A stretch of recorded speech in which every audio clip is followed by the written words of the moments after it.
2020 on ID. A teenager who hit the big time. Why would I hurt you? You've been a father to me. A star in film and TV. But would sudden fame have a cost? No, free drugs, free booze, free women. I said, I hope we're not cursing this kid. I had the opportunities and I squandered them all away. Then success leads to a deadly crime. How could you do this? How? A real Bronx tale.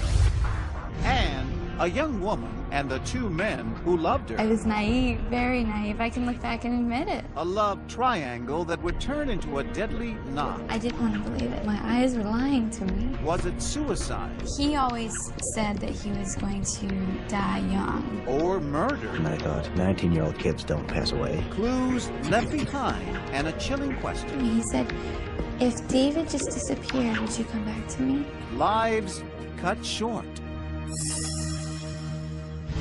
Welcome to 2020 on ID. I'm John Quinones. Adolescence can be a time of great promise, but for some it's a turbulent period of rough passions and poor choices. And decisions made under the fog of youth can have deadly results. First, Lilo Brancato. His was a classic Hollywood tale, an unknown plucked from obscurity who skyrocketed to instant fame. But as Chris Connolly first reported in 2009, for Lilo, that fame came with a price.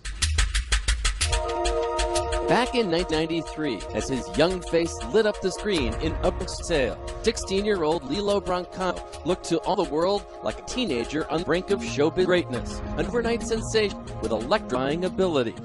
Don't fight me. I swear, I just went right to school and that was it. The sky was the limit. Really? Robert Downey, Leonardo DiCaprio, absolutely. I say that unequivocally. And I wouldn't say that about someone who didn't have the talent.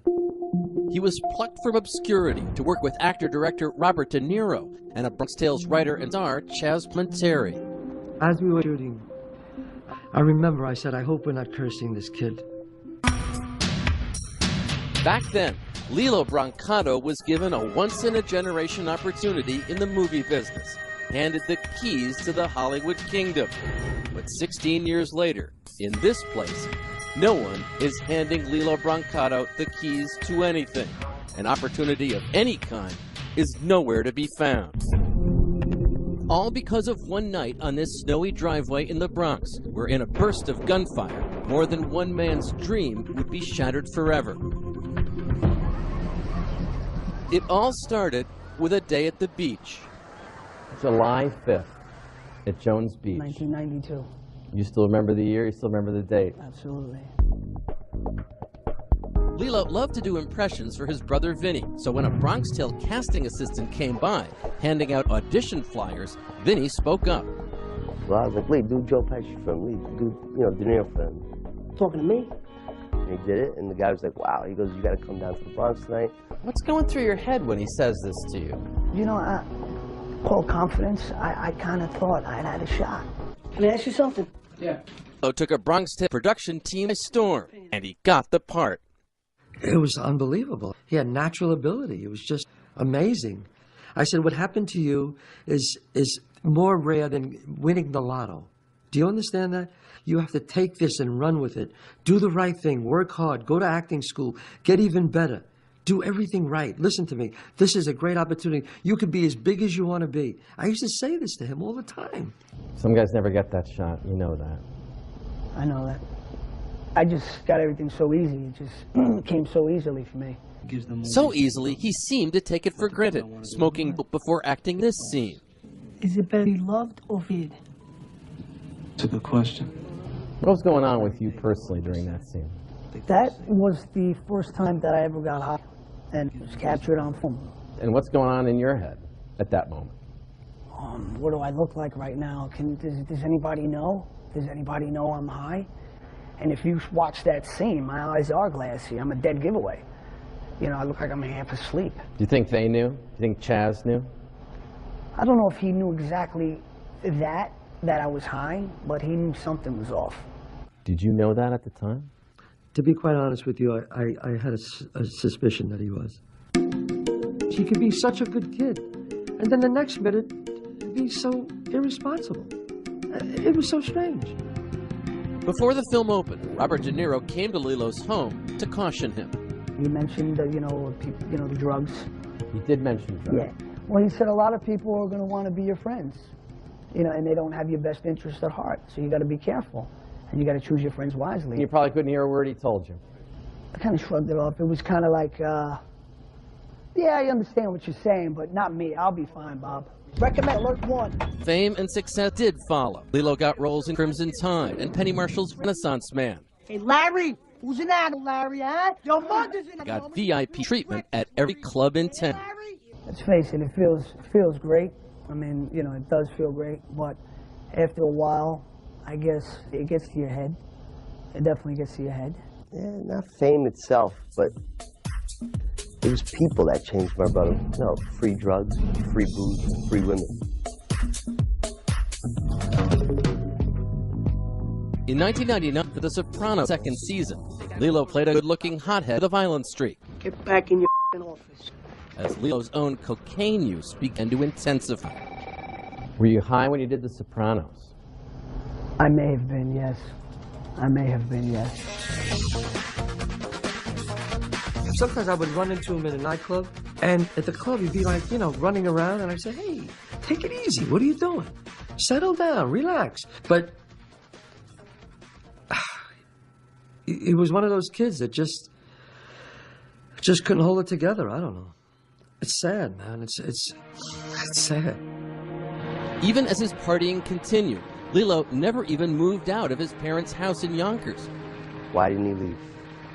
I guess he just had it good, dinner, whatever you needed, This kid had so much natural ability, but did nothing with it.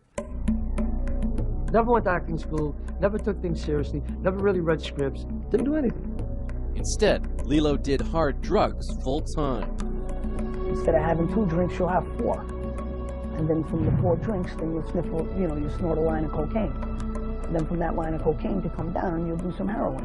And then it doesn't end. The drugs always win. His family staged an intervention, got Lilo into rehab, but nothing took. His brother Vinny felt he knew the family secret that had driven his brother to drugs. Lilo had been adopted from an orphanage in Bogota, Colombia. He'd be going to my mom's room at 3 o'clock in the morning and talking about that, and being upset about him being adopted. It always bothered him. I think that was his downfall. Late in 2005, everyone saw that Lilo's need for drugs was out of control. I said, you're fooling around with heroin. And he goes, no. And I said, listen to me now. If you don't stop this, and I've been telling you this for years, something bad's going to happen to you. By December, I was a lost cause. I was just getting worse every day. Look at you. You lost like 50 pounds. You're a mess. Did you think to yourself, this is going to end really badly? I thought he was going to die. But Lilo Brancato didn't die. Somebody else did. When we come back, Lilo hits rock bottom. I was dope sick. Like, I felt every ache and pain, hot flashes, cold sweats, started like shaking. I needed a fix. And the results are deadly. I got a couple of shots fired. Please don't tell me something happened to my brother. Stay with us.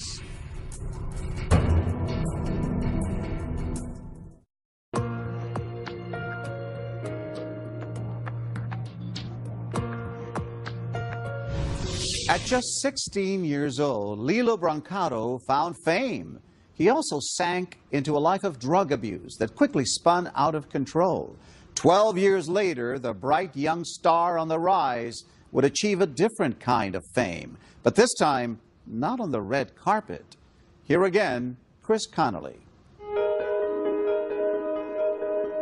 New York City's most somber public event, the funeral of a police officer, with his brethren in attendance and words from Mayor Bloomberg. The entire city took his tragic loss deeply and personally. In the fall of 2008, scores of police officers would also be in attendance at the trial of one of the men accused of murdering Daniel Enchategui, Lilo Brancato, one-time movie star of A Bronx Tale.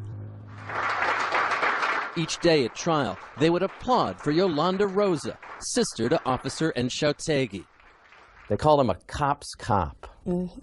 My brother lived and breathed being a police officer. That title suits him well because he was good in what he did. He was one of the good ones, you know? He loved it. He loved taking those bad guys off the street. The trial was a tabloid sensation, starring a Hollywood hotshot transformed into a desperate junkie. Hired to defend Lilo, high-profile New York attorney Joe Tacopina saw this as a case of wrong place, wrong time. Lilo was someone who understood that it was his addiction that put him in the particular place that he was at that night. But he also told a story that caused me to believe he had no legal or moral involvement in the murder of a New York City police officer. On a binge at the down and dirty Crazy Horse strip club in the Bronx with Stephen Armento, the father of an ex-girlfriend, Lilo Brancato spent the early morning hours of December 10, 2005. By 4 a.m., the men were out of drugs and had to have more. The crack cocaine was eating the heroin to a point where I was dope sick. Like I felt every ache and pain, hot flashes, cold sweats, started like shaking. I needed a fix. To get that fix, they went to the apartment of another Lilo pal, Kenny Scavati, who'd supplied pills to Lilo in the past. Lilo broke Kenny's window, and that awakened the officer who lived next door.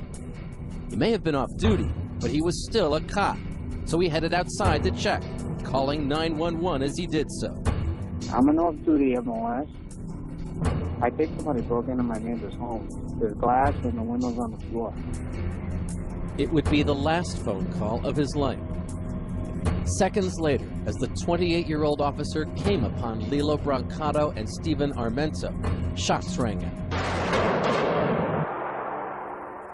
I remember walking, and I remember hearing someone say, "Don't move." And I was startled, so I turned around quickly, and I was shot. I was shot twice. And then I just left. Westchester and Arnold got a pickup of shots fired.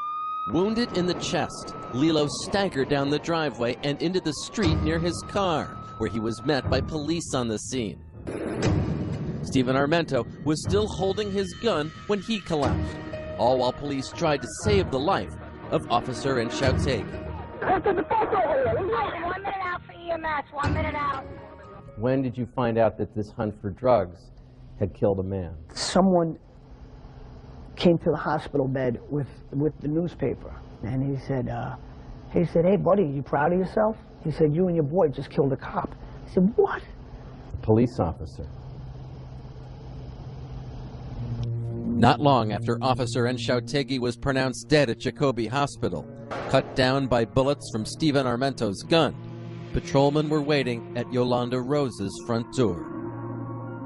And I said, the first reaction was, "Please don't tell me something happened to my brother." And he just said, "Ma'am, come with me. Put your shoes on. I need you to come with me." For his involvement in Officer Enchategui's death, Lilo's pal Stephen Armento would be sentenced to life in prison without parole. The charges against Lilo were attempted burglary and felony murder. That's what the state alleged here, that during a burglary attempt, a police officer was killed, and that Lilo was just as responsible as Stephen Armento, the shooter, for that crime. Did you know that Stephen Armento had a gun? No, I did How not. could you not know he had a gun? I just didn't. I was never a gun guy. I was never into that kind of stuff. No one's saying you had it, but how could you not know that he had it? He knew that it's something that I would be against, and I wouldn't allow it in my car.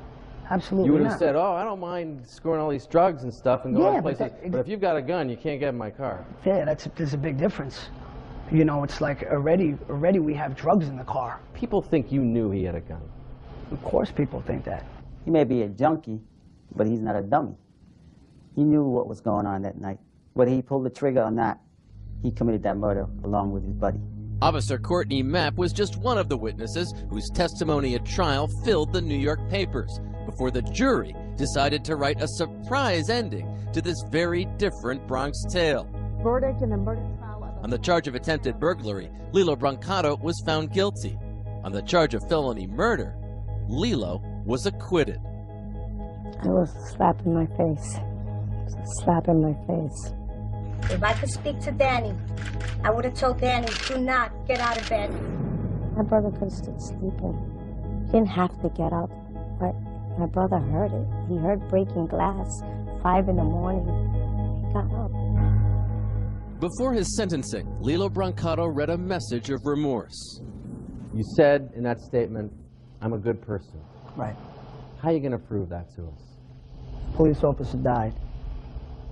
And I will always, always make sure that he's remembered for being a hero. I just want him to do the right thing.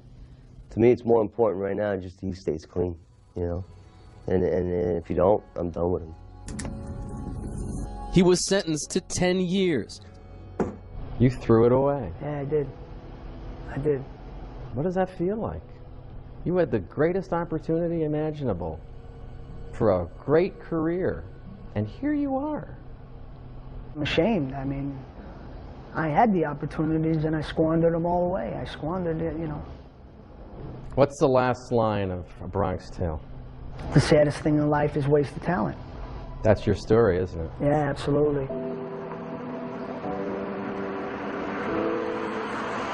Even now, at Officer Enchategui's precinct, his locker has been turned into a shrine to honor his sacrifice.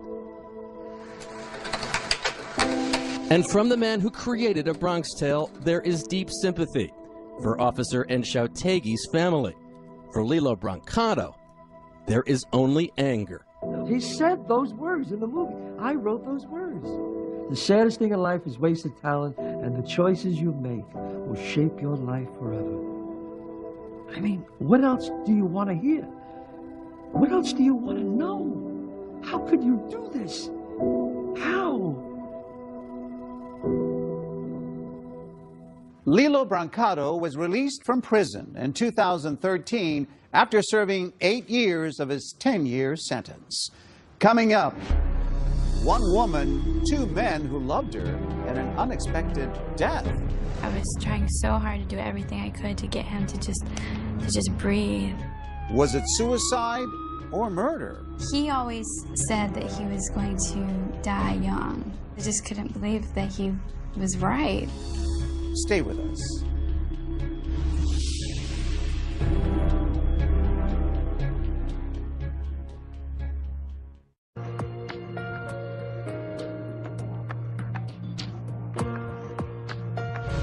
Christina and Sean Cleland had their whole lives ahead of them. So did their 19-year-old neighbor, David Heinricht. But as Cynthia McFadden first reported in 2007, their lives would become tragically intertwined. And one night, one decision will leave a trail of questions. How did a young man wind up dead in his own apartment? It was called an impossible knot. The story behind it would prove as difficult to untangle as the knot itself. The knot secured a noose. The noose was at the end of a rope attached to the living room wall, pulled tight by the body it held. There on the black sofa, a young man. Broken cigarette in the right hand, suicide note in his left. Dear Christina, it read, I don't love you. You need to go back to your husband. It was Christina who would come upon the body. I turn the light on, and that's when I see the ropes. And for a whole second, I stood there because my eyes were lying to me. And I didn't want to believe it. It was on the night of October 2nd, 2005 in Brunswick, Ohio, that David Heinricht was found in his own home. It appeared he had taken his own life. 33. In a strange coincidence, David's father, Guy, was at home, half listening to the police scanner. That night, his hobby would bring him the most horrible of news. I heard David's name and information come over the airwaves. It was late at night, and I thought I better get over there and see what's happening. Guy called David's mother, Gloria, who also raced to the scene. All I did the whole ride was say, God, please, no. I was hyperventilating. I was crying like mad.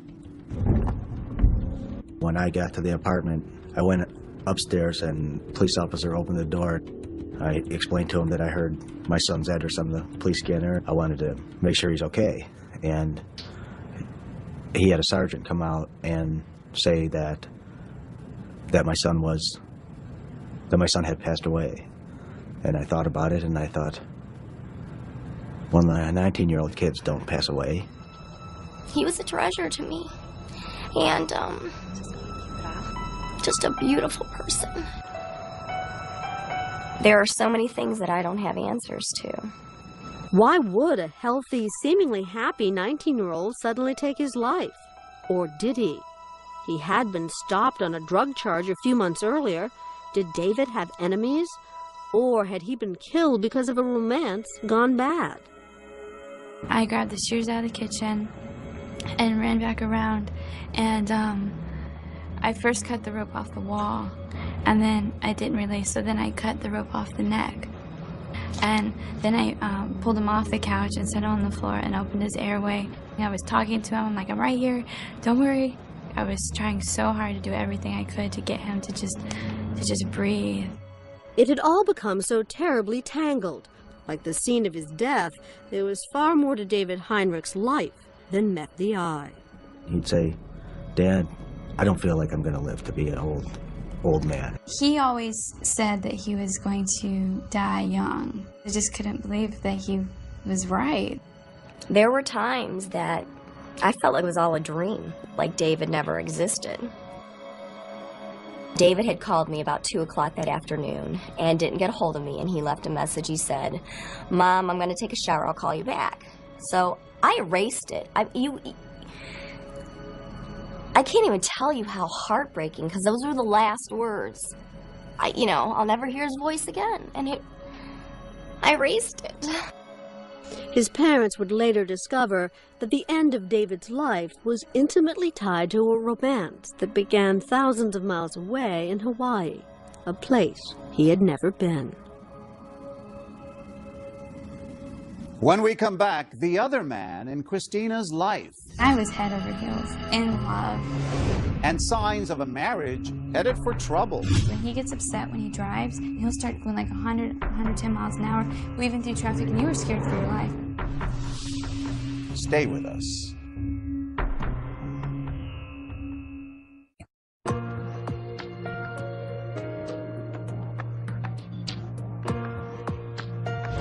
"19-year-old David Heinricht has been found dead in his apartment. It appears to be a suicide. But why would he take his own life? Or did he? Once again, Cynthia McFadden.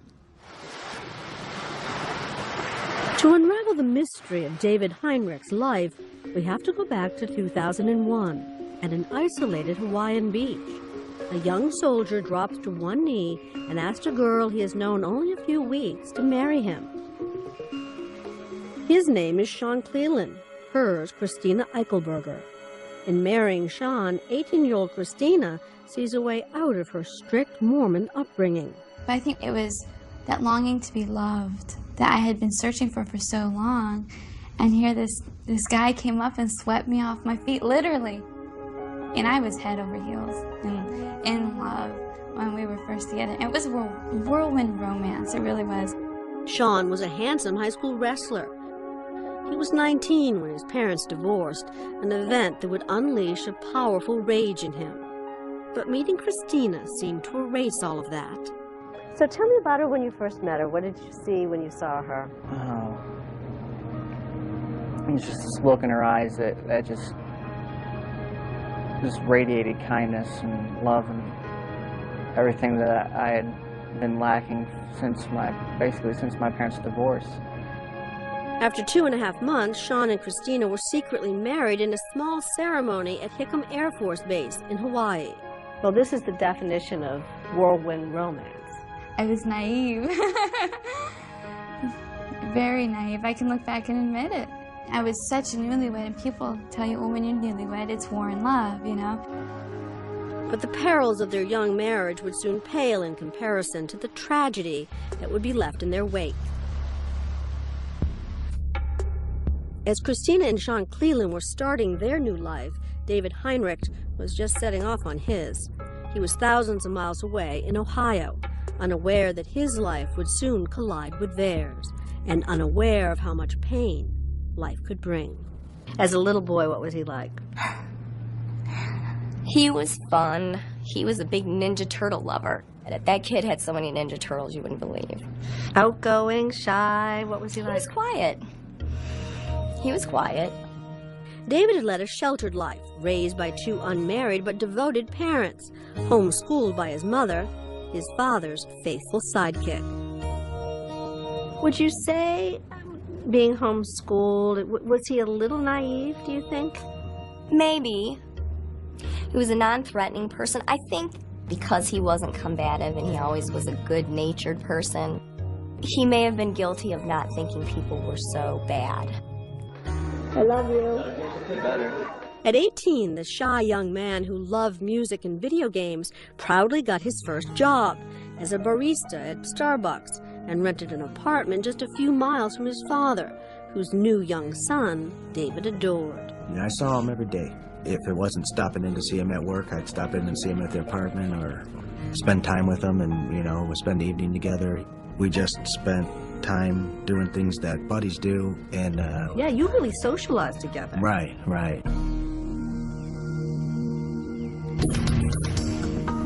2 years after they got married, Christina and Sean Cleland left Hawaii and moved to Ohio, to this apartment complex where they crossed paths with David, moving in right next door to him. While David was enjoying his newfound independence, Christina and Sean began to argue over Sean's desire to stay in the military. Basically, since I was a little kid, my whole family's been in the military, so that's basically what I wanted to be. That's what I wanted to do. For a time, I wanted to be a JAG attorney. I always knew I wanted to join the military. Christina wanted him to quit, and for a while, Sean tried to please her, agreeing to make a fresh start, leaving the military for civilian life. But after losing 2 jobs in a row, he gave up. He didn't feel that he could make it as a civilian. He missed the uniform. He felt it was a sign from God to go back into the military. We had discussed when we first were together that he would not make it a career, and here he is about to make it a career. Did you say to him, look, I don't want you to do this? I said, if you go, I know that this is going to be the end of us because we have been apart more than we've been married. And I don't know who you are. Tensions between Christina and Sean escalated. Were you ever really physically afraid of him? He would slam things down, and there were times he would, break things against the wall. So when he gets upset when he drives, he'll start going like 100, 110 miles an hour, weaving through traffic, and you were scared for your life. Sean tells her he has an opportunity to go to Texas for training as a military medic, and he wants to go. So, what happened? He went to Texas? So he went to Texas. And she stayed behind. She got a job as a bartender and became friends with the young man next door, David Heinricht. Though at this point, she says, they were just friends. She was far from giving up on her marriage. She even headed to Texas to see Sean. I went and got some very, very nice lingerie. And I came out and I surprised him. He had the television on. He looks over at me and says, you look good. Looks over at the television and switches the channel. And I am like, are you kidding me? Did I tell you he was maybe seeing someone else? Oh, yes. In fact, he was having an affair with a female cadet in Texas. A hurt and angry Christina returns to Ohio, where David consoles her, and their friendship turns to romance. She moves in with him and makes sure Sean, who by this time has returned to his military unit in Hawaii, knows all about it. Sean is incensed. He's trying to call you and prolong the conversations and tell you he loves you, he wants you back. But what's the thing that happens that gets him on his feet, gets him to leave Hawaii and come to Ohio? The worst thing that I ever did, Sean had called and me and David were out running errands. So I got on the phone and Sean's, I love you, I want you, I miss you. I was like, you need to stop this. And he goes, well, just hear me out. In 3 months' time, he's going to have his way with you and he's going to be done. And so I turned the phone to the side and I said, are you going to be tired of me in 3 months? And he said, no way, babe. And I think that might have been the starting point there. With that, Sean's battle to win Christina back begins in earnest. Faced with the loss of his wife to another man, Sean frantically tries to win Christina back. On September 8th, Sean sends Christina pictures of himself at the beach where he proposed to her. The next day, his phone calls increase. One day, he calls 87 times in 30 minutes. For nearly 3 weeks, Sean wages a desperate campaign, and then silence. 2 days of silence. It would be the quiet before the storm. When we come back, Christina's husband pays her a surprise visit. Your ex is downstairs. And I'm like, excuse me? And asks her a chilling question. He said, if David just disappeared, would you come back to me? And I said, no, absolutely not. Stay with us.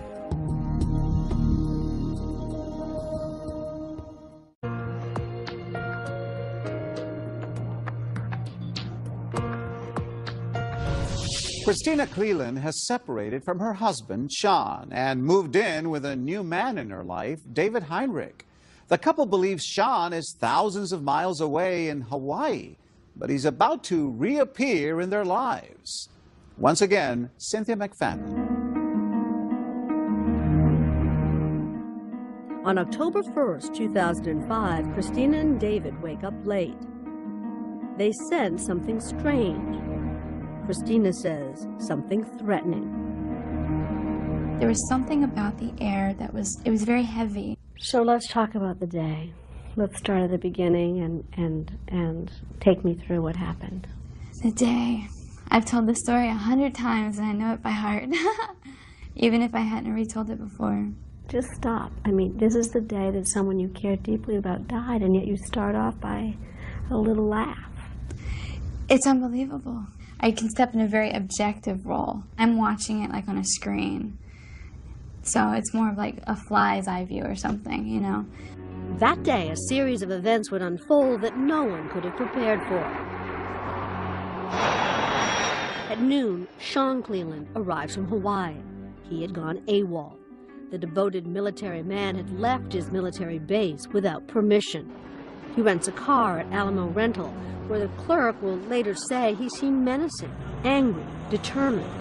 Cleland leaves the airport and begins driving south. Meanwhile, Christina leaves home and heads for work at Johnny's Bar on Pearl Road. And then David calls her. What she hears next will send a chill up her spine. 15, maybe 20 minutes later, he calls me. Your ex is downstairs.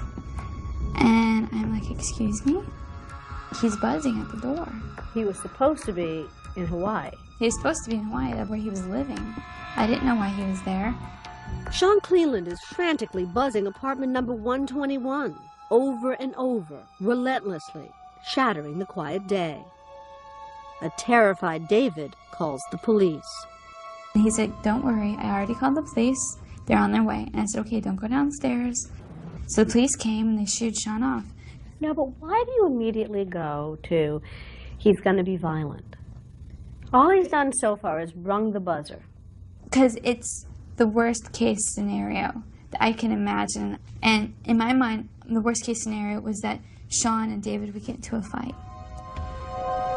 Enraged that David had called the police, Sean spins out of the parking lot and drives to Johnny's Bar. He walks in and sits directly in front of Christina. Her heart stops. I go into the bar area and there's Sean sitting at my bar. I didn't want to flip Sean's switch because I was used to calming him down, keeping things cool. I figured if I could keep him in front of me, I knew where he was. He pulls out this big cigar and just starts to smoking it, and that struck me so odd. That had me nervous. He said, if David just disappeared, would you come back to me? And I said, no, absolutely not. Sean stays for 4 hours, drinking beer after beer, begging, threatening, pleading with Christina to come back to him. He begins to unravel. Christina is frantic. Finally, he abruptly leaves the bar. For an hour, 2 hours, there is no sign of Sean. Wondering where he'd have gone, Christina is beside herself. While just a few miles away at Starbucks, David helps clean up shop and heads for home. Within an hour, Christina herself closed up and bolted out the door, rushing home to David. I got in the car and I sped all the way home. I ran through every light, every stop sign. I did not stop. I pulled into the parking lot and every time I'd pulled in before, he always had the blinds open, watching TV, waiting for me. I had candles lit or something, you know? The blinds were closed. The entire apartment was dark. Something was not right. And then she saw David. And it looked like he was asleep on the couch. And that's when I see the ropes. For a whole second, I stood there because my eyes were lying to me. And I dropped everything that was in my hands. And I ran over to him, and he was still warm. Could not find the cell phone. Did not have a house phone. Got the neighbor to call 911. 911 with the address of the emergency. This one right next door was dying. Came back and started on CPR. That's where everything starts to get starts to spiral. Police start to piece together what happened. Was it a suicide as the note made it seem? But then, why the cigarette butts and the scattered photos? It was Christina who solved the mystery. It was the knot. When she saw the knot on the rope around David's neck, Christina says she immediately recognized the work of her estranged husband, Sean. There's a special knot that he always used to close his laundry bag when he was in the field so people wouldn't steal his clothes. It's called the impossible knot, and I knew when I saw that was him. It was around 1 a.m. when she told the police her suspicions. She knew time was of the essence. Sean was scheduled to fly back to Hawaii at 6:30 that morning. Police rushed to the airport, and there they found him, appearing perfectly relaxed. He'd been sending text messages to his new girlfriend in Hawaii, talking about marriage. 2:46 a.m., I wonder where you'll get your gown. At 2:52 a.m., an all-American military wedding sounds great. In searching Sean's bag, police found erotic pictures of Christina that matched the same batch of intimate photos found scattered near David's body. It was those photos, he would later tell police, that pushed him over the edge. The video camera set up next to his bed. I saw the pictures of my wife naked. I saw handcuffs in my wife's dresser, lingerie everywhere. He broke quickly. And then it enraged you to the point where you killed him. That's what ended up happening. I didn't want to kill him. I couldn't stop. I checked his pulse and I just ran. Sean talked to the police for 36 minutes. I was scared. I was freaking out. I had just assaulted this guy, put a noose around his neck. Because he was dead. That's why you got scared. Correct? He wasn't dead yet. He had a pulse. He had a pulse when I left. But then you assumed he was going to die? There was a possibility, yeah. It crossed my mind that he could die. Sean tells police that after leaving the bar, he broke into David and Christina's apartment and waited alone in the dark. I mean, this was a man who climbed 3 stories up, went over a roof, dropped down on a balcony, and went in and waited for the victim. Medina County Prosecutor Dean Holman. He not only prepared the fake suicide note, he rigged the crime scene so it looked like a suicide, then put a cigarette in his hand and left the suicide note there. People sometimes say the gun went off before. I didn't mean it to. You can't strangle someone by accident. No, this was a cold, calculated, planned act. When David arrived home from work, Sean jumped him and knocked him to the ground, strangled him, and then fled the scene, staging the suicide. Sean Cleland pled guilty. There would be no trial, but on the eve of sentencing, he said he wanted to change his plea, that his confession was a lie. We went to see him in prison to find out what he now says really happened. He tells me a strange story about a man hiding in the back of his car that night at the bar. The man, he says, was the real killer. I just got in the car. The guy popped up as soon as I started to back out of the parking spot. What happened then? He basically made me drive to the apartments, had me by the arm, had his hand in the pocket with the gun that he had, takes me into the apartment, has me sit down, ties up my hands and feet, and has me just wait. Then what happened? When David Heinricht came home, a man jumped up, grabbed him, slammed the door, and attacked him, and eventually killed him. As you watched? Yes. He claims the real killer threatened him, that if he told what happened, he would kill his niece. The fact that you confessed twice to the police, to your father, and to your attorney at the time, we should disregard those confessions. Because you were lying then, and you're telling the truth now. Yes. I wonder if you'd believe this story if someone told it to you. Probably not. Seriously, probably not. And to the people who say, this sounds like a made-up story, given by a man who doesn't want to spend the rest of his life in prison, you say? I really don't know what to say to them. I'm telling the truth. But the judge refused to let Sean withdraw his plea. At his sentencing, Sean Cleland stood alone and faced the grieving family and friends of David Heinrich. He said just 13 words. Your Honor, I am truly sorry for the death of this young man. He was sentenced to 28 years to life in prison.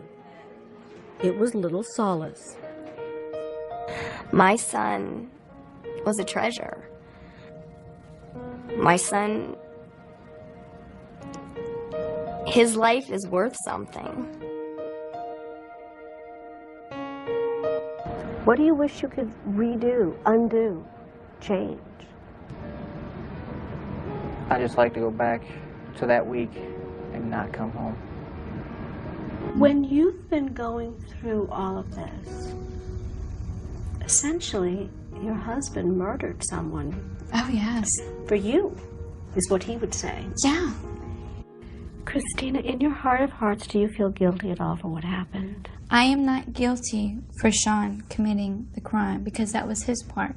I am guilty for being the link. And I know this, and I accept that role and that responsibility.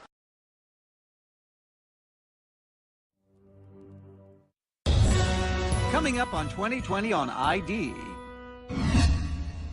Can you tell if your dad is breathing? There's blood pouring out of his head. A man with a mask. It hits you as something horrific. A story that doesn't add up. And I remember we were just, what? And a brother and sister accusing each other. Who was the masked intruder that came into your house at 4 a.m.? It was Nathan. I didn't do it. My sister blames me for everything, and she always has. A picture emerges of a family in turmoil. It got to the point where I thought she was going to kill me. And two teenagers bent on revenge. I honestly feel like taking me seriously for sure. You have to be a little empty inside to take the person who loved you so much. Who really pulled the trigger? And why? Timothy McNeil did not deserve to end up like that. Siblings driven to kill. Welcome to 2020 on ID. I'm John Quinones. By all appearances, lawyer Tim McNeil was not the kind of father, brother, husband, and friend anyone would have reason to kill. He was hardworking, good-natured. He seemed to care deeply for his family. So when Tim was murdered in his own home, no one immediately suspected anyone close to him. But there was one key witness, his 17-year-old stepdaughter. And as detectives dug deeper, they began to uncover the roots of a primal tragedy long in the making. As Mary Fulginiti first reported in 2009, those roots sometimes grow where they're least expected. There's a house on a quiet street in the hills of San Diego. With its distant ocean views and scenic sunsets, it looks like a typical house. But inside, a terrible secret. The pool of blood has been cleaned up, the 4 bullet holes filled in. The house is silent now, but it wasn't then. Can you tell if your dad is breathing? He shot him twice in the head. Okay. Do you know if he shot him in the head or in the stomach or? He shot him in the head at least once, I know, because there's blood pouring out of his head. It was a beautiful day when a man dressed in black burst into the house of well-to-do lawyer Timothy McNeil and his 17-year-old stepdaughter, Bray. He asked for the combination to the safe. Okay, so he asked for the combination to the safe. What'd your dad do? He refused, and then he shot him. Okay. Detectives J.C. Smith and Brett Burkett got the call from dispatch. They told us it was a home invasion robbery and that the victim had been tied up and that there was a surviving victim. So as you're driving to the crime scene, any thoughts going through your head? And we talked about how brazen it would be for someone to do this in the middle of the afternoon and who might do such a terrible thing. And That doesn't typically happen, I would expect. In these It's unusual, I mean, especially since Tim McNeil didn't live a high-risk lifestyle. He's not your typical homicide victim. We were hoping that the patrol guys were on the trail of the masked gunman that ran out the back door. So this is the door you came through? Yeah, this is the door that we came through. Mr. McNeil's body was laying on the floor here with his head towards the pool table and his feet towards the door. And what I saw first was the large amount of blood. It just, it hits you as something horrific. And now the news is starting to spread. Neighbors are shocked to hear the TV was on, so I walked into the family room and I looked up and I saw Tim's house with all this yellow tape and everything. And Rick and Bonnie are Tim's brother and sister-in-law. When you got there, Rick, what went through your mind and your heart? God, no, you know. I just kept screaming, "Where's Bray? Where's Bray? Where's Bray? Is Bray okay?" Was anybody else in the house at the time the officers first entered? When the first officers arrived, Bray was in the corner. Was she crying? She was upset, and her hands were bound behind her back. Hands zip-tied behind her, Bray tells police she managed to dial 911 with her tongue. It was horrible to hear the news of my father, and I just fell apart. For Bray's stepsister, Erin, the shock of their father's death almost equaled by her concern for Bray. I was livid that this poor girl had witnessed one of the most heinous things happen to her father. And I just was like, how's she going to come back from this? How is she going to do this? Outside on the patio, police find a .357 Magnum revolver. And where was the gun?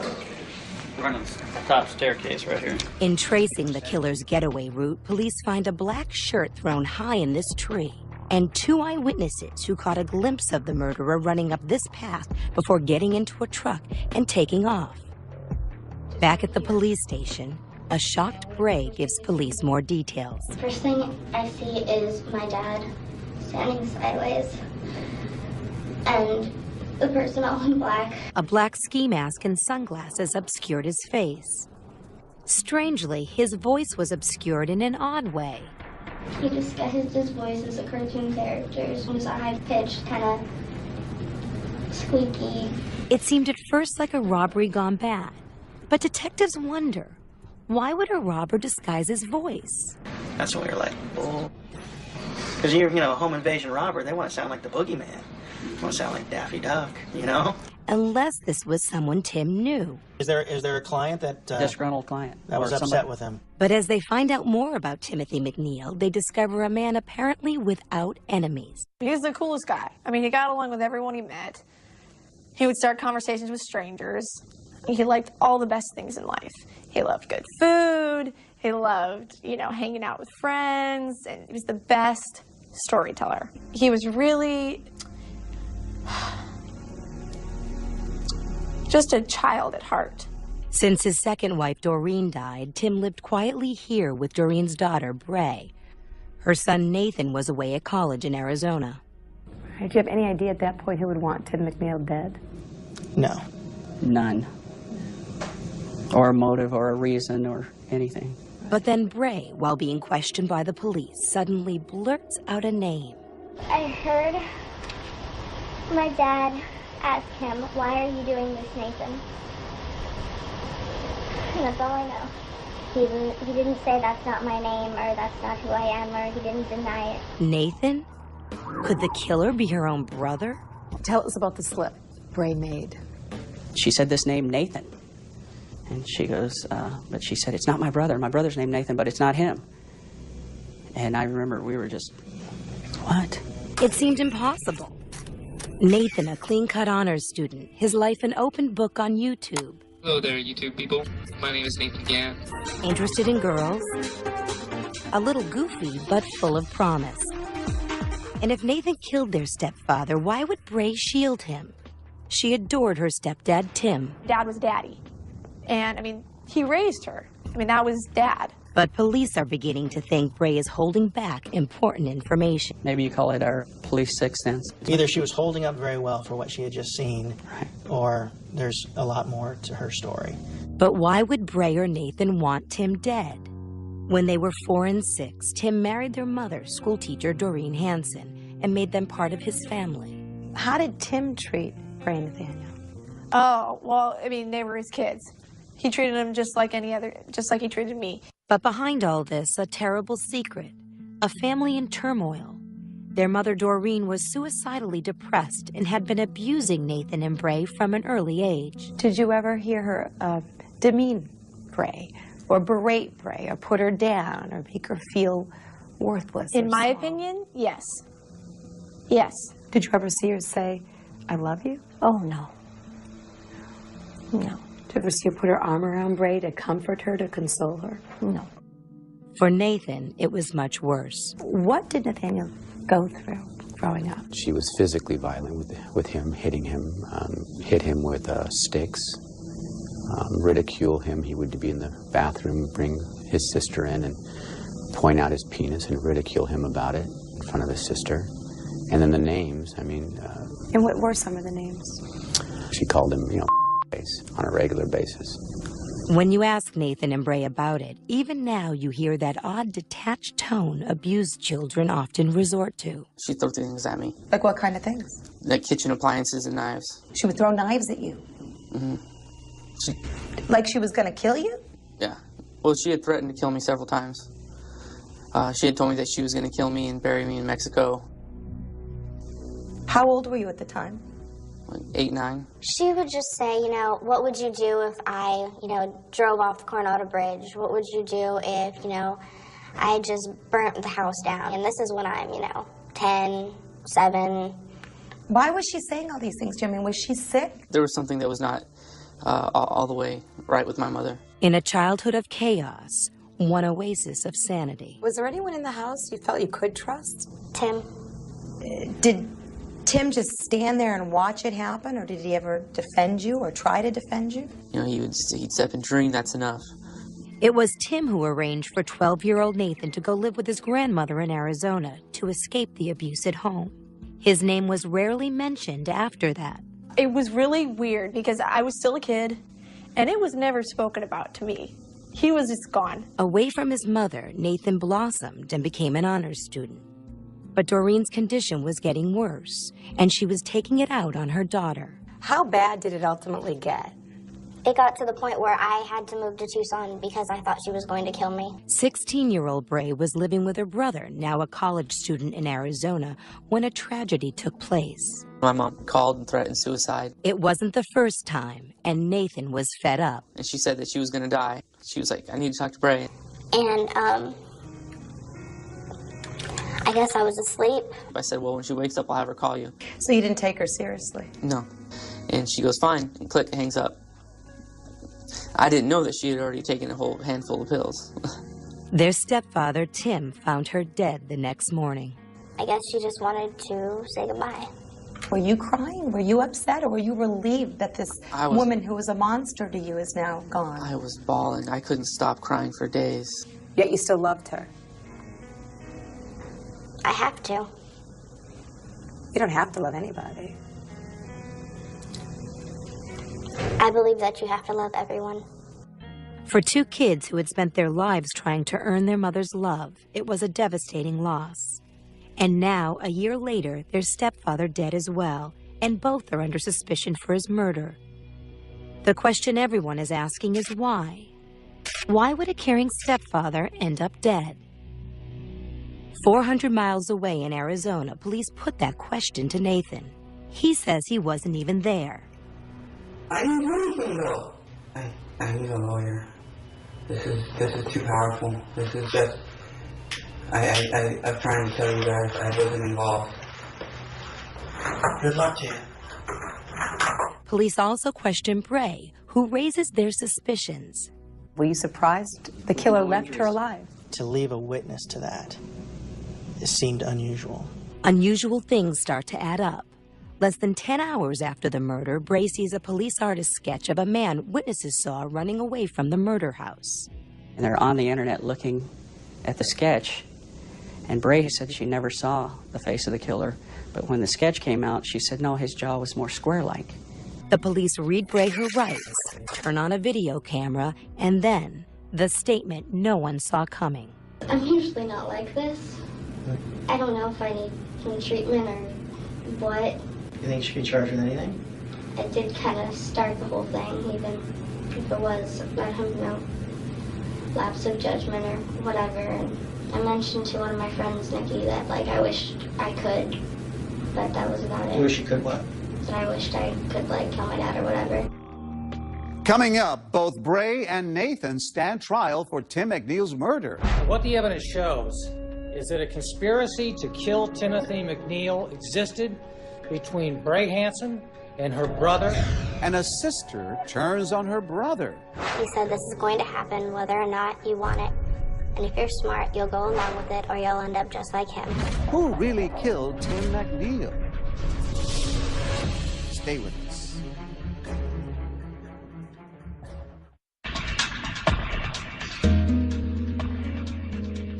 San Diego attorney Tim McNeil has been shot to death in his own house, and his stepchildren, Bray and Nathan, are prime suspects. But which of them is the cold-blooded murderer, or are they both guilty? As Mary Fulginiti reports, a brother and sister, once close, are about to find themselves at odds with each other. They're both there. As far as I'm concerned, it doesn't matter who pulled the trigger. It was Nathan. I didn't do it. I think it's the only time I've ever really had my heart broken. Almost 2 years after the murder of Tim McNeil, the trial that will decide who killed him is about to begin. All rise. A brother and sister, both charged with first-degree murder. She says he did it. Who was the masked intruder that came into your house at 4 a.m.? It was Nathan. He says she must have done it because he wasn't even there. Tell me then, if you didn't kill your dad, what did you do that day? Where were you that day? I'm not allowed to talk about that day. But who's telling the truth? There are two brilliant lawyers for the defense, and the knives are out. She tried everything she could to stop her brother, Nathan Gann, from killing their father, Timothy McNeil. So even if you have to bury the brother, if it saves the client, that's what you sometimes have to do. Absolutely. She confided in friends that she wanted to have her stepfather killed or wanted him dead. You alluded that the killer could be Bray. If that's what the evidence shows, then that's what I'll argue, without a second thought. They're up against veteran prosecutor George Bennett, who says the defendants are both guilty. And what the evidence shows, ladies and gentlemen, in this case, is that a conspiracy to kill Timothy McNeil existed between Bray Hansen and her brother. The prosecution's trump card, Bray's confession to the cops. It did kind of start the whole thing, even if it was, I don't know, lapse of judgment or whatever. She admits to making the initial phone call to her brother, but says it was really Nathan who made it happen. They hear her entire confession, and it is damning. I still can't believe I did this. It's not like me. Jurors listen spellbound as she describes her brother's instructions. She puts a spare key, a gun that once belonged to her mother, and money into a box on the back patio where he can find it. You made a key. I did. You took cash out of your account. I did. And you got the gun. I did. And you put all those items in a box and you left them on the back doorstep for the killer to get. Yes, I did. She says the money was originally to pay for a hitman. But then on July 19th at 4 a.m., she says she's awakened by Nathan, dressed all in black. He came in at 4 o'clock in the morning. Right. And he was like, here, whatever, blah, blah, blah. I was like, I thought this was over. I don't want to do this. Did he have a gun pointed at you? Yes, he did. And what did he say to you? He said this is going to happen whether or not you want it. And if you're smart, you'll go along with it or you'll end up just like him. The confession is riveting, but not all the jurors in the courtroom get to hear it.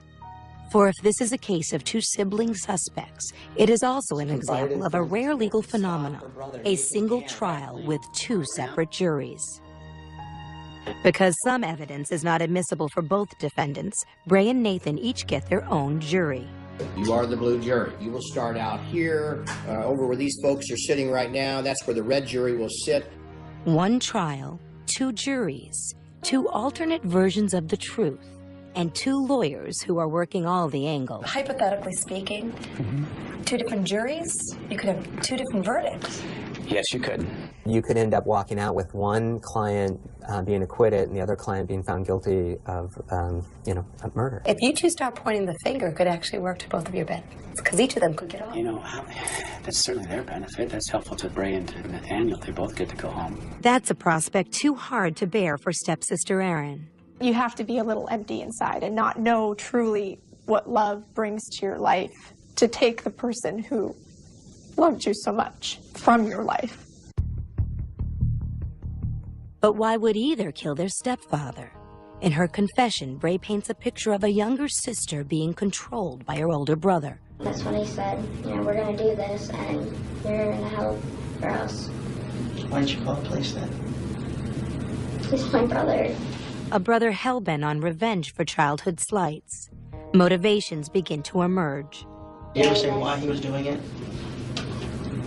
He eventually started saying something about how Tim had not been a good enough father to him. He hadn't been a good enough father to me. They had a lot of issues. And he knew I didn't want to go through with it. But I did anyways, and it's my fault. On the tape, she seems to accept partial responsibility, but at times she appears curiously unemotional, even cavalier. Why don't you guys catch us? That's what we do for a living. Don't look any better way. But were Bray and her brother in cahoots? Or was Bray trying to set up Nathan to take the fall? We've talked to some really bad people in our career. She's in the top two of the most callous. The truth, the whole truth, and nothing but the truth. Perhaps equally damning, a detective testifies about driving Bray to the station for questioning only minutes after the murder. And I noticed movement coming from where Bray Hansen was sitting. When I turned to look at her, she was like dancing in her seat, and she made the comment that she liked the song that was on the radio. What was the song on the radio? Big girls don't cry. Do you cry? I try not to. Why? Because I don't like crying. It makes me feel weak. And the police officers say when they took you away from the crime scene that you were dancing in the car. Did it bother you? We still talk about it. Absolutely bothered us. But the big question is why? When we come back, for the first time, what no jury got to hear. Tim comes home, I tie him up. Why Bray wanted the man she adored and called her daddy to die. I wanted him to hurt like he had hurt me. When we come back.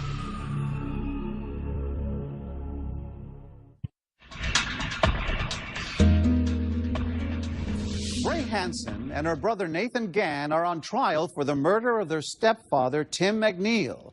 The prosecution's case rests largely on Bray's chilling confession, but with separate juries, will that be enough to convict both siblings? Once again, Mary Fulgeniti. Her jury hears the videotape confession. He was like, okay, I'm gonna have to shoot him. His jury does not. What is the Instead, what Nathan Gann's jury hears is a case based almost solely on circumstantial evidence about the day his stepfather was murdered. Police found a piece of clothing in a tree thrown off to the side. Up in the tree, there was a bundle of clothing. There was a black shirt and a black mask. The shirt police found thrown away on the killer's escape path had nothing to tie it to Nathan. But the mask found inside the shirt comes back as a match for Nathan's DNA. Mr. Gann matches the DNA that I obtained. But Nathan's lawyer proves the first time they tested the mask, it was not a match.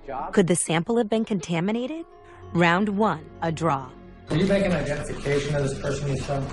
A witness puts Nathan at the scene. That gentleman right there. More or less. But I can't say I'm absolutely 100% positive. Another witness says the assailant got into a truck on this road. One of the neighbors actually saw him get inside the truck.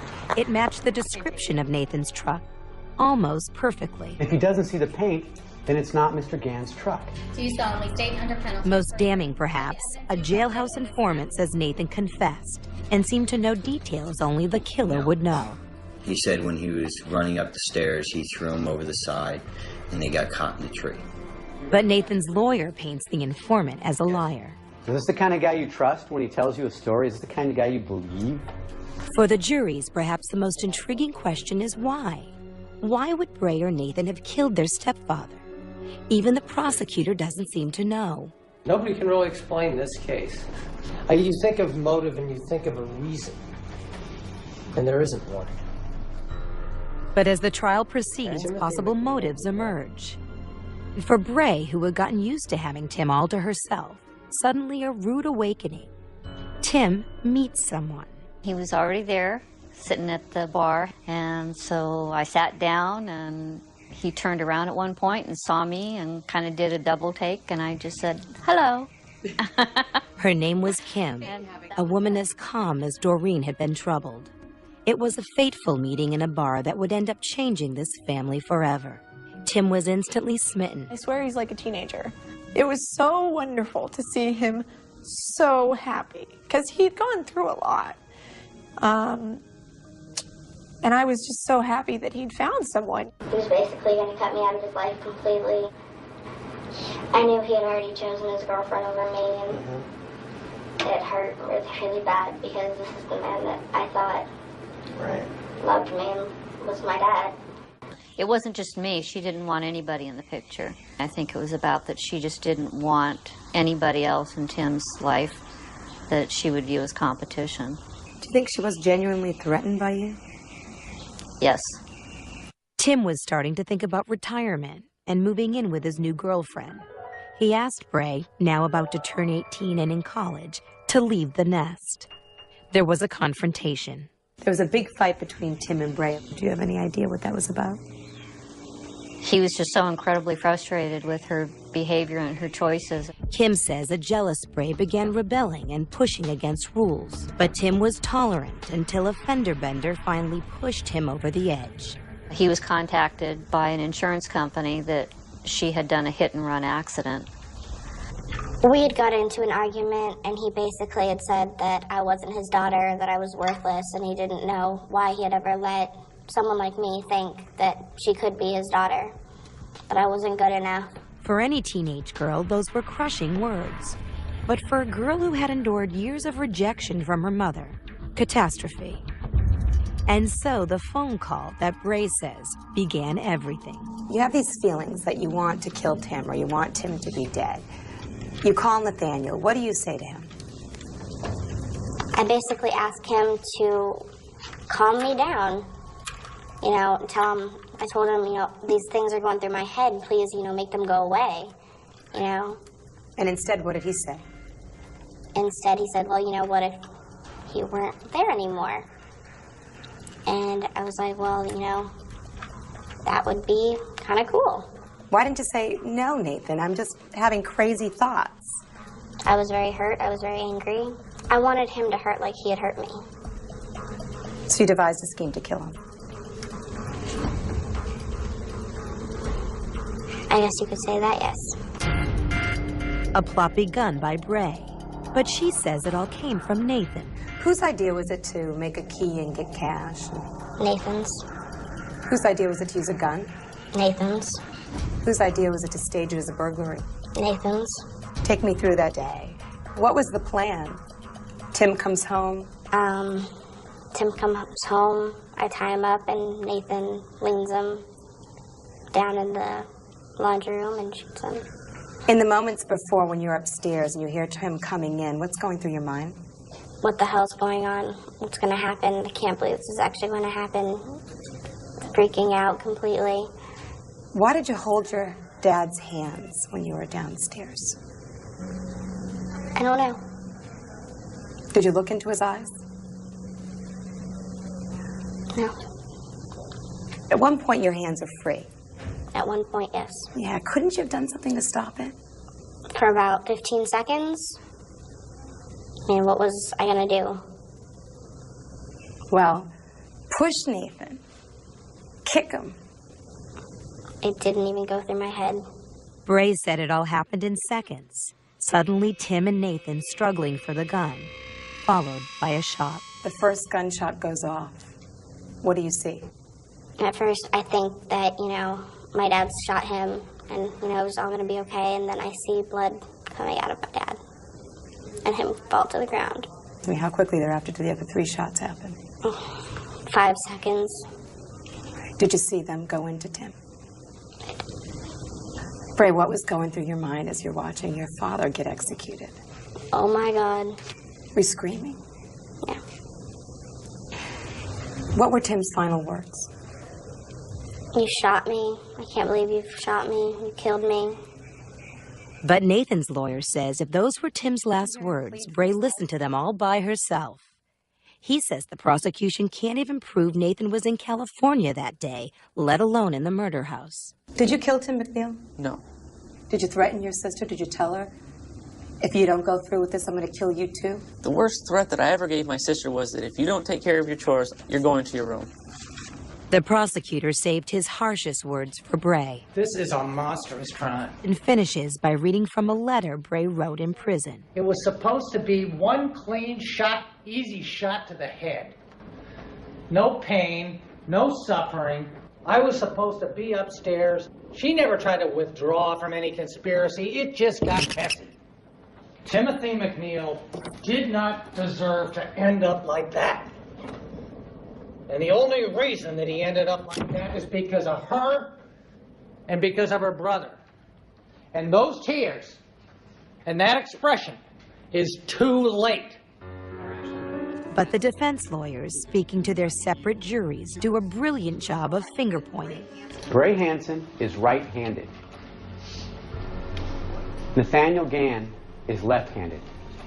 And that gun was resting in what would be a natural right-handed orientation for him. She's forced to stand in this game room with her hands zip-tied behind her back while her brother proceeds to shoot her dad.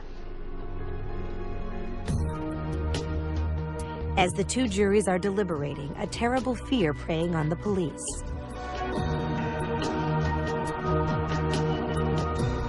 Could his jury think she did it and her jury think he did it? Because the police know something critical, the final twist. Another confession tape the jury never got to hear. I wanted him to honestly feel like take me seriously for church.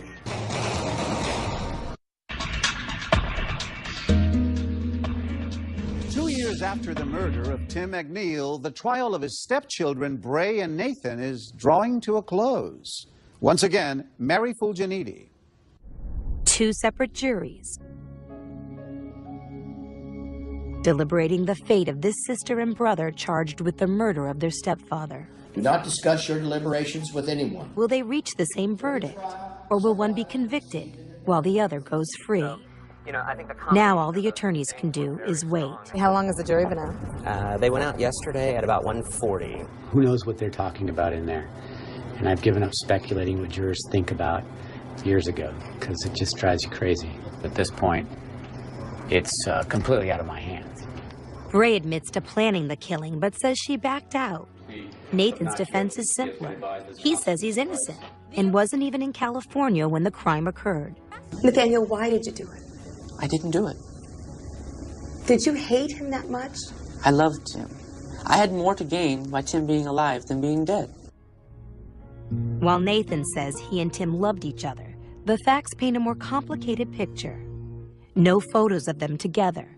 No sign of Nathan in Tim's will. And while Tim did try to take his side against Doreen, he didn't stop her physical abuse.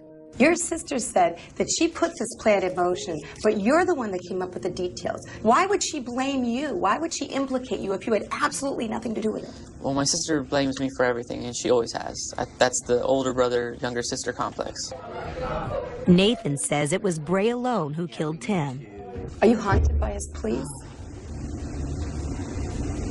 Are you haunted by his final words to you, pleading for his life? I wouldn't know. He said, Nathan, why are you doing this? If he did, then there must have been someone else named Nathan there. He sounds pretty convincing, but there's one more twist to this story. A big one. Did you kill Tim McNeil? No. Then why did you tell the cops you did? In this videotaped interrogation, which took place in Arizona the day after the killing, What's going on is you're under arrest. And for what? Murder. Nathan at first professes shocked innocence. What do you mean? But the police keep pressing him. The bottom line is you're right. Tim is dead. Your mother's dead. Your sister's in jail. And you're sitting in here under arrest for murder. And Nathan goes from emotional to confessional. Struggle. Struggle. You know, sometimes you get so scared. And after the mistakes I made, it was just too much adrenaline. And it makes it so flash, so quick, and hard to really think about it. Would you mind if I did a quick demonstration? He even volunteers to reenact the killing. Absolutely. Use me. You know what I did? Another thing, I put your hands behind your back. Put my hands down. Kind of like go like there,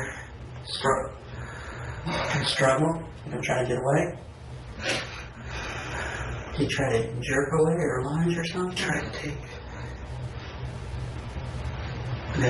take it out.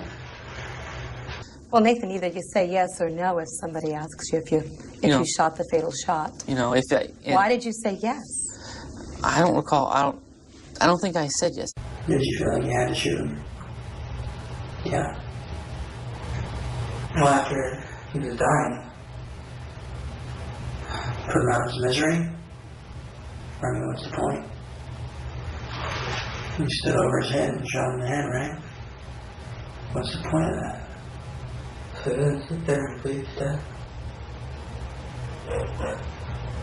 It was a clear confession of murder, all the more convincing given the rawness of his emotions. How did you feel, Nathan, when he went down?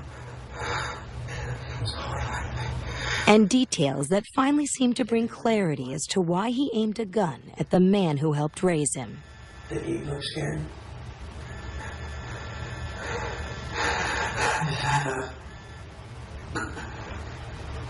I wondered that. I mean, he knew it was you. He laughed. He laughed. In the end, police say it all came down to the one thing a son yearns for from his father: respect. I remember Nathan saying that McNeil still didn't respect me. I wanted him to honestly feel like take me seriously for change. I just didn't. But neither jury, deliberating separately somewhere inside this building, knows anything about this confession.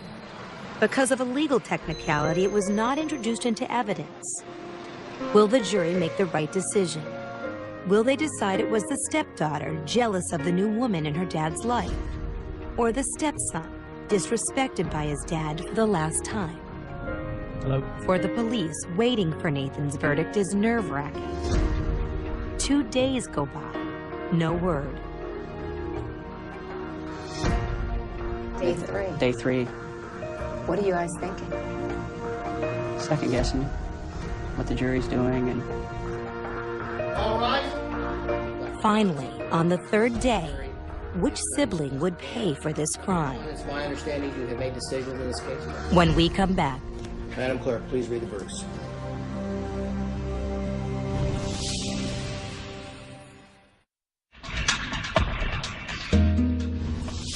Hansen and her brother Nathan Gann are on trial for murdering their stepfather. Now, jurors will decide their fate. They've seen a lot of evidence, but one thing they didn't see is Nathan's videotaped confession. Will that affect the verdict?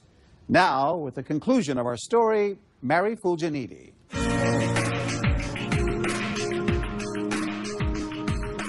The moment of truth. And you have indicated that you have made decisions in this case. Is that correct, sir? Do you have the verdict forms? Please hand them to my bailiff. Nathan's verdict is read first. We, the jury, in the above entitled cause, find the defendant, Nathaniel Marcus Gann, guilty of the crime of murder in violation of Penal Code Section. Nathan gets 25 years behind bars. His jury concludes he did not pull the trigger. The said defendant did not intentionally and personally discharge a I think the firearm. verdicts were fair here. Nathan, the triggerman, is not guilty of using a gun when you know he's the one that pulled the trigger. He's still guilty of first-degree murder. That's the bottom line, is I'm satisfied with the verdict. Bray's verdict is read the next day. We, the jury, in the above entitled cause, find the defendant, Bray F. Hansen, guilty of the crime of murder and fix the degree thereof as murder in the first degree. Ironically, Bray is found guilty of a gun charge, as well as lying in wait, which brings an automatic sentence of life without parole. Jurors were unanimous. I've cried every day, and yet it's the absolute right thing to do. Do you consider yourself to be a murderer? No. Even though you talked about killing Tim McNeil. There's a difference between doing it in fantasy and actually pulling the trigger. I mean, I think the reason why the jury had difficulty was because you didn't stop it. In my mind, at the time, I did. When you're not thinking clearly, when you're in shock, when you're afraid, when you're just in such a frenzied state, you don't see all those possibilities. For the McNeils, closure. It's not going to bring Tim back, but at least there's justice, and we're grateful for that. If no diminishment of their anger. It's stupid. It wasn't a heart attack or a car accident. It was planned. It wasn't even a crime of passion by two teenagers that made a mistake. It was cold, calculated execution. But incredibly, Tim McNeil's daughter Erin feels only grief. What would you like to say to Bray? I mean, I just wanted to, I haven't even hugged her. I just wanted to go and just tell her,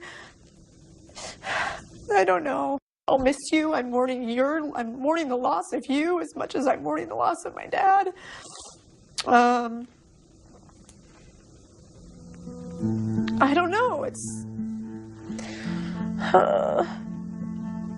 I don't even know what to say to her. I think it'll take my whole life to probably wrap my mind around it. In an unaddressed letter found in Bray's cell before the trial, she tries to explain herself. I know this will be hard for you to believe because you loved him so much, but so did I, and I still do. The letter that you heard about at trial, her lawyer told us earlier today that that letter, he felt, was going to be sent to you as an apology, as a way of explaining what happened.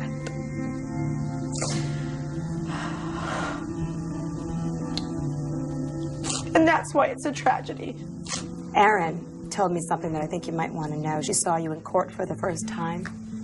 Her reaction was that she wanted to hug you when she saw you at trial. And she says she still loves you. Does that surprise you?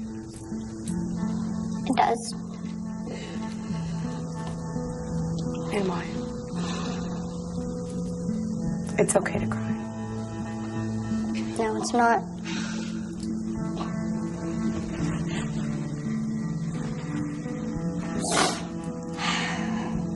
Why does it surprise you?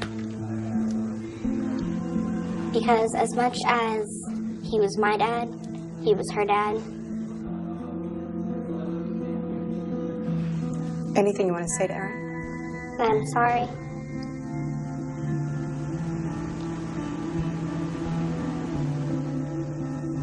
If I could go back in time, I'd do it in less than a heartbeat. But I can't. A brother and sister who say they grew up with everything but their mother's love. now grappling with the enormity of having taken their stepfather's life.